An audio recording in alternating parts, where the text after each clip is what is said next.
Hello friends, എല്ലാവർക്കും നമസ്കാരം. പുതിയൊരു വീഡിയോയിലേക്ക് എല്ലാവർക്കും സ്വാഗതം. വളരെ പ്രധാനപ്പെട്ട ചില വാർത്താ അറിയിപ്പുകളാണ് ഇന്നത്തെ വീഡിയോയിലൂടെ ഷെയർ ചെയ്ത് തരുന്നത്. നമ്മുടെ ക്ഷേമ പെൻഷനുമായി ബന്ധപ്പെട്ട് കഴിഞ്ഞ ദിവസത്തിൽ ഒരു വീഡിയോ ഞാൻ ചെയ്തിരുന്നു.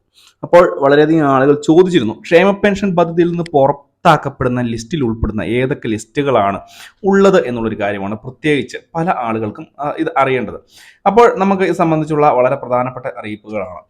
ക്ഷേമ പെൻഷൻ ലഭിക്കാതിരിക്കുന്നത് ആർക്കൊക്കെയാണ്, കൂടാതെ തന്നെ ക്ഷേമ പെൻഷൻ പദ്ധതിയിൽ നിന്ന് പുറത്താക്കപ്പെടുന്ന ആളുകൾ ഏത് രീതിയിലായിരിക്കും, ഇത് സംബന്ധിച്ചുള്ള നടപടിക്രമങ്ങളെല്ലാം തന്നെ ഇന്നത്തെ വീഡിയോയിൽ ഉൾപ്പെടുന്നുണ്ട്. അപ്പോൾ ഇത് സംബന്ധിച്ചുള്ള വിശദമായിട്ടുള്ള അറിയിപ്പുകൾ വീഡിയോയിൽ ഉൾപ്പെടുന്നു. എല്ലാവരും വീഡിയോ പൂർണ്ണമായും തന്നെ കാണുക, വീഡിയോ ലൈക്ക് ചെയ്യുക. ചാനൽ ആദ്യമായിട്ട് കാണുന്ന സുഹൃത്തുക്കൾ തീർച്ചയായിട്ടും നമ്മുടെ ചാനൽ ഒന്ന് സബ്സ്ക്രൈബ് ചെയ്ത് വെക്കുക. ഫേസ്ബുക്ക് വഴി വീഡിയോ കാണുന്ന ആളുകൾ തീർച്ചയായിട്ടും ഫേസ്ബുക്ക് പേജ് കൂടി ഒന്ന് ഫോളോ ചെയ്യുക.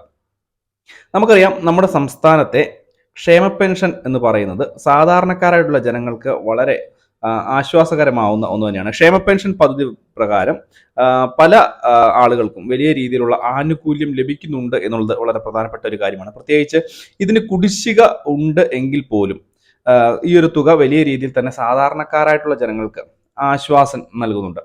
ഇത് മാത്രമല്ല, വളരെയധികം ആളുകൾ ഇതുമായി ബന്ധപ്പെട്ട് ഈ ക്ഷേമ പെൻഷൻ പദ്ധതിയിൽ നിന്ന് അനർഹമായിട്ട് തുക കൈപ്പറ്റുകയും അതിനുശേഷം ഈ പദ്ധതി വിഹിതം മറ്റുള്ള ആവശ്യങ്ങൾക്കൊക്കെ ഉപയോഗിക്കുകയും ചെയ്യുന്ന സാഹചര്യം കൂടെയുണ്ട്.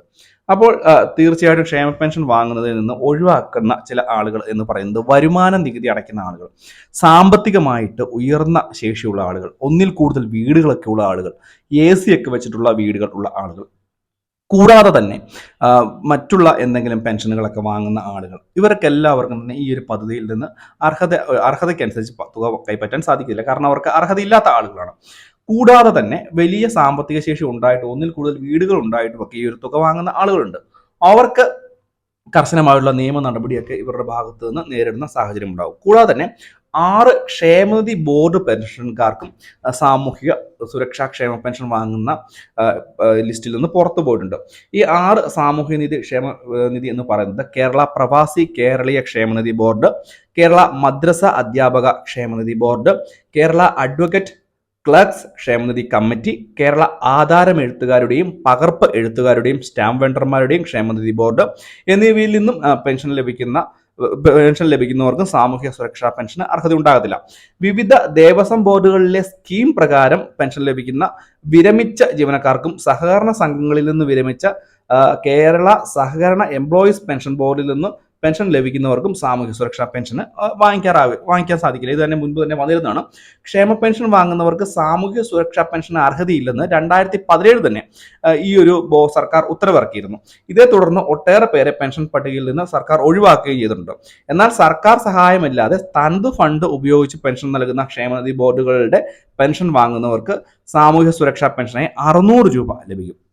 അതായത് സംസ്ഥാന സർക്കാരിന്റെ യാതൊരുവിധ സഹകരണവും ഇല്ലാതെ അവരുടെ തന്നെ തനത് ഫണ്ട്, സ്വന്തം ഫണ്ട് ഉപയോഗിച്ച് ക്ഷേമനിധി നടത്തുന്ന അല്ലെങ്കിൽ ക്ഷേമനിധിയിൽ അംഗത്വമുള്ളവർക്ക്, ആ ഒരു രീതിയിൽ അംഗത്വമുള്ളവർക്ക് ക്ഷേമനിധി ബോർഡുകളുടെ പെൻഷൻ നൽകുന്നത് കൂടാതെ തന്നെ 600 രൂപ സംസ്ഥാന സർക്കാരിന്റെ സാമൂഹ്യ സുരക്ഷാ പെൻഷനും വാങ്ങാം. കേരള പ്രവാസി കേരളീയ ക്ഷേമനിധി ബോർഡ് അടക്കം 6 പെൻഷൻ സ്കീമുകൾ സർക്കാർ സഹായത്തോടെ പ്രവർത്തിക്കുന്നതിനാലാണ് ഇവരെ കൂടി മുൻപ് തന്നെ സാമൂഹ്യ സുരക്ഷാ സ്കീമിൽ നിന്ന് ഉറവാക്കിയിരിക്കുന്നത്. അപ്പോൾ ഈ ഒരു കാര്യം കൂടി ശ്രദ്ധിക്കുക. വളരെ പ്രധാനപ്പെട്ട അറിയിപ്പുകളാണ്. ഈ ഒരു ഏകദേശം 8ഓളം ലിസ്റ്റിൽ വരുന്ന ആളുകൾക്ക് ക്ഷേമ പെൻഷൻ ഇനി ലഭിക്കില്ല എന്നുള്ള കാര്യം കൂടി മനസ്സിലാക്കുക.